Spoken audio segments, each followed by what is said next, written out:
Rajdali khua hi Kolasip district a thingtlang khua in zavel omna niin Bairabi tu sai rang rel kong siam mekin apal tlang khua ania akho chevela hian rel kong leiver le sei tak tak ain khamru mai ani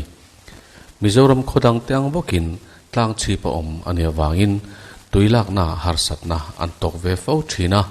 PhD department malak na in an khua aya sang ram hnuai korte atangin gravity in tuilak na siam sak ania hei hi kum engamazat an mang to na in thala an mo khop tui a ho thailo thina wangin an khonoi loka luite chu join chu an tuirin ber ani thin Central Scheme Noya Jal Jeevan Mission JJM Kalpui ani ta ka wangin he scheme atang hian PhD department Kolasip district malakna Noya an khonoi maya luite atangin solar water pamin tuilakna changtlung tak siamsak anita ani Rajdali khua le tuya om kan nia I tun ma in ei Rajdali khua hi tui lama kan har sa thin khop maya chuti lain ei tui narami kan han la ma ro chu a chuak chak vok lawa chuti lain I tuna hianin JJM Noya I solar pump te minti saka chuan tengki hi lian pui mai I pahni o pathum zo kan I chu oma min siam sak boka tuna chuan Rajdali khwale tuite I tui connection a po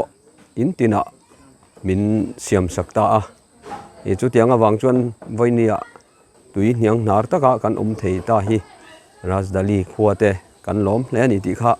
I voinia kan soi ni sela ke hi zoram liana kania hei Rajdali in omzat zale somni borvel kan oma ama chuan tui hi kan har sa ema gravity line tui kan lak na hi atlang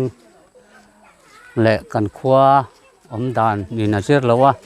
anar kin topa kan la a tui du angin kan mut thin lawa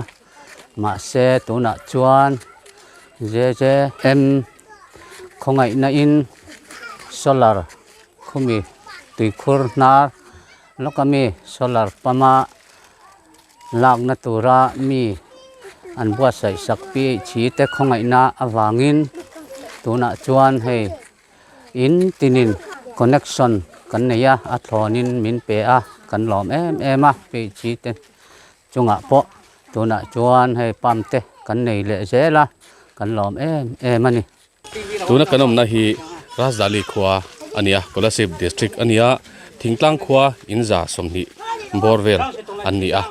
he khua hi tangchara ania wangin tun ma tangin PhD department malak na in tuite nei ve thin ma se gravity in tra line har sanna tam tak an tok thina amaro chu tun din huna chonin Jal Jeevan Mission JJM malak na hnuaya hargar kapani kalpuin an khonhoi loka hianin lui awma chumi lui chu solar water pama pam chovin intina athlonin tui connection an nei ta a